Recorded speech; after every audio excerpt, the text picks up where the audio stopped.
মাত্র 10 মিনিটে 4 রকমের ভর্তা আর তার সাথে গরম গরম চিতই পিঠার রেসিপি শেয়ার করব আপনাদের সাথে। খুবই সহজ পদ্ধতিতে আর একদমই অল্প সময়ে। দেখতেই পারছেন 4 রকমের ভর্তা রেসিপি নিয়ে চলে এসেছি। এখানে আমি আতপ চালের ভেজা চাউলের গুঁড়োটা নিয়ে নিয়েছি। এটা আমার ফ্রিজে ছিল, 1 ঘন্টা আগে নামিয়ে রেখেছি। লবণ দিয়ে মিশিয়ে নিলাম। এখন কুসুম গরম পানি দিয়ে এটাকে মেখে নিতে হবে, মানে এটা ব্যাটার তৈরি করে নিতে হবে। আর গরমটা এমন হতে হবে যাতে আঙুল ডুবিয়ে কিছুক্ষণ রাখা যায়, এমন গরম হলেই কিন্তু চলবে। 1 মিনিট আঙুল ডুবিয়ে রাখতে পারবেন এমন গরম পানি এখানে দিতে হবে। তো ব্যাটারটা প্রায় রেডি হয়ে এসেছে। এখন আমি আপনাদেরকে কনসিস্টেন্সিটা দেখিয়ে দেব।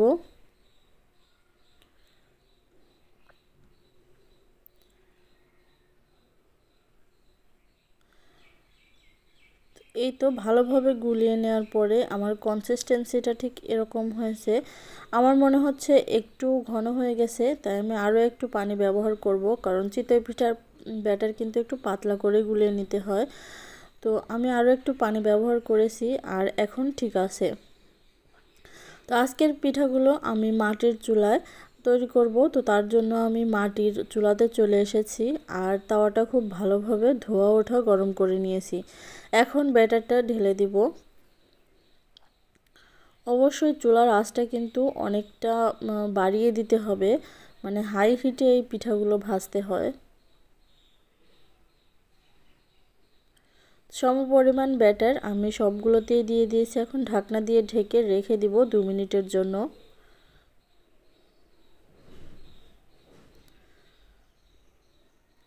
ফিরে আসছি 2 মিনিট পর।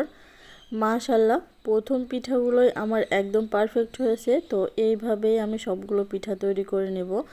দেখতেই পারছেন পিঠাগুলো ব্যাটার একদম ঠিক আছে। আপনারাও এইভাবে তৈরি করতে পারবেন। আর আমার চ্যানেলে আরও অনেক রকম চিতই পিঠার ভিডিও দেওয়া আছে, চাইলে সেগুলো দেখে আসতে পারবেন। কিভাবে গ্যাসের চুলায় তৈরি করবেন শুকনা চালের গুঁড়ো দিয়ে, বা বাজার থেকে কেনা চালের গুঁড়ো দিয়ে, বা ঘরে সিদ্ধ চাল থাকলে কিভাবে তৈরি করতে হয় সেটারও রেসিপি শেয়ার করা আছে। আপনারা চাইলে সেগুলো দেখে আসতে পারেন। তো এই তো একটা ছুরির সাহায্যে এভাবে একটু খোঁচা দিলেই কিন্তু উঠে আসবে। আর পিঠাগুলো কতটা পারফেক্ট হয়েছে সেটা তো দেখে নিশ্চয়ই বুঝতে পারছেন।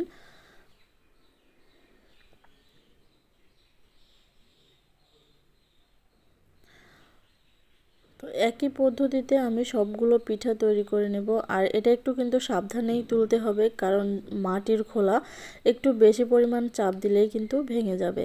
তো আমি সবগুলো পিঠা একই পদ্ধতিতে বানিয়ে নিয়েছি। আর পিঠাগুলো কতটা ঝাঁঝরা হয়েছে সেটা তো দেখে নিশ্চয়ই বুঝতে পারছেন।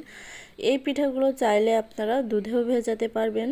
তো আজকে যেহেতু আমি ভর্তার সাথে সার্ভ করব, তাই চলুন দেখে আসি ভর্তার রেসিপিগুলো। মাত্র 10 মিনিটে আপনারা 4 রকমের ভর্তা রেডি করে নিতে পারবেন। তো তার জন্য প্রথমেই কড়াতে দিয়ে দিচ্ছি 1/2 কাপ পরিমাণে সরিষার তেল, আর দিয়ে দিচ্ছি রসুনটা এখানে আগে দিয়ে দিলাম। আর তারপরে দিয়ে দিব পেঁয়াজ রসুন আপনারা আপনাদের পরিমাণ মতো বানিয়ে নেবেন। আমি এখানে একটু বেশি পরিমাণে ব্যবহার করেছি, কারণ আমি যেহেতু 4 রকমের ভর্তা বানাবো।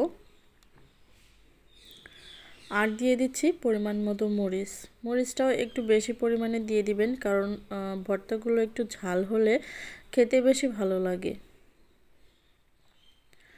তো মরিচ, পেঁয়াজ আর রসুনটাকে একটু নেড়ে চেড়ে আমি এটাকে ভেজে নেব।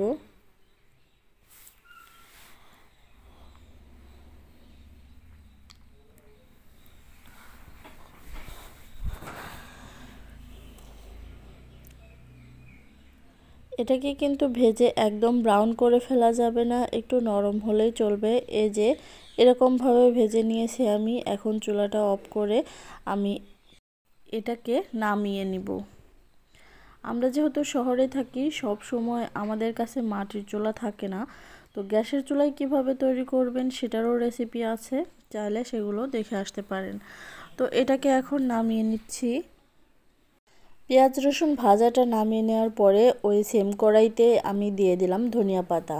এখানে 1 আটি পরিমাণ ধনিয়া পাতা আছে, আপনারা চাইলে কমিয়ে বা বাড়িয়ে নিতে পারেন। তো এই ধনিয়া পাতাগুলোকে একটু নেড়ে চেড়ে নেব। এটা হাই হিটে মাত্র 2 মিনিট ভেজে নিলেই হয়ে যাবে। এর চেয়ে বেশি সময় ধরে এটা ভাজতে যাবেন না, তাহলে কিন্তু কালারটা পরিবর্তন হয়ে যাবে, দেখতে ভালো লাগবে না আর খেতেও তেমন একটা ভালো লাগবে না। সামান্য পরিমাণে লবণ দিয়ে দিলাম। লবণটা দিয়ে হাই হিটে ভেজে নিয়েছি। হাই হিটে না ভাজলে এটা অনেকটা পানি ছেড়ে দিবে, আর পানিটা শুকাতে শুকাতে এই ধনিয়া পাতার কালারটাও চেঞ্জ হয়ে যাবে।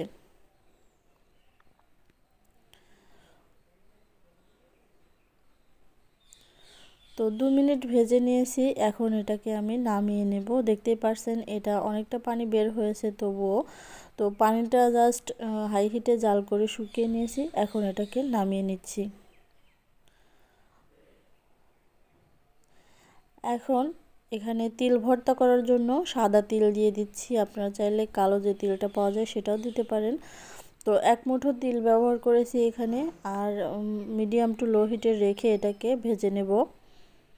জাস্ট এর কালারটা একটু পরিবর্তন হওয়া পর্যন্ত ভেজে নিতে হবে।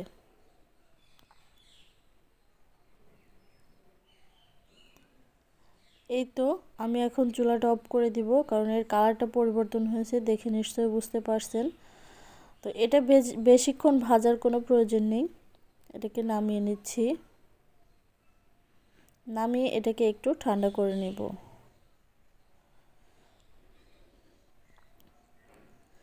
এখন আমি কালো জিরে ভর্তা করার জন্য কালো জিরেটাকেও ভেজে নেব। এখানে প্রায় 3 টেবিল চামচের মতো কালো জিরে আছে, এটাকে ভেজে নিচ্ছি। কালো জিরে কিন্তু খুব বেশি সময় ধরে ভাজতে হয় না, একদম লো হিটে এটাকে 1 থেকে 1.5 মিনিট ভেজে নিলেই হয়ে যাবে।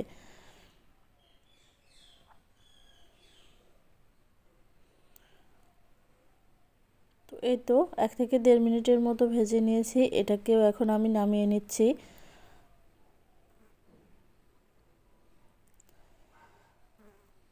এখন চলুন দেখে আসি মাত্র কয়েক মিনিট সময় খরচ করে আপনারা কিভাবে 4 রকমের ভর্তা বানিয়ে নিতে পারবেন।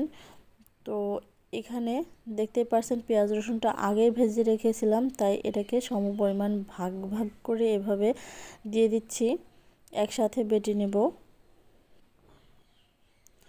তো 3 রকমের ভর্তার জন্য 3 বাটিতে দিয়ে দিয়েছি, আর এটা আমি একটু এমনিতেই রেখে দিব, পেঁয়াজ রসুনের ভর্তা বানাবো। পেঁয়াজ রসুনের ভর্তা খেতেও কিন্তু বেশ ভালো লাগে। তো ফিরে আসছি এগুলো পাটায় বেটে নেওয়ার পরে। আজকের ভর্তাগুলো আমি পাটায় বেটে তৈরি করেছি, যেহেতু ভর্তা পাটায় বাটা ভর্তাই বেশি ভালো লাগে। আপনারা চাইলে ব্লেন্ডারও করে নিতে পারবেন, তবে আমার মনে হয় পাটায় বাটলে ভর্তাগুলো বেশি সুস্বাদু হয়। তো আজকের যে চিতই পিঠাগুলো বানালাম সেগুলোর সাথে এভাবে আমি ভর্তা দিয়ে সার্ভ করেছি। আপনারা চাইলে এগুলো দুধেও ভেজাতে পারেন। তো কেমন লাগলো আমার আজকের এই রেসিপিটা অবশ্যই কমেন্ট বক্সে জানিয়ে দেবেন। ভালো লাগলে ফ্রেন্ডস অ্যান্ড ফ্যামিলিদের সাথে শেয়ার করে দেবেন। সবাই ভালো থাকবেন। আল্লাহ হাফেজ।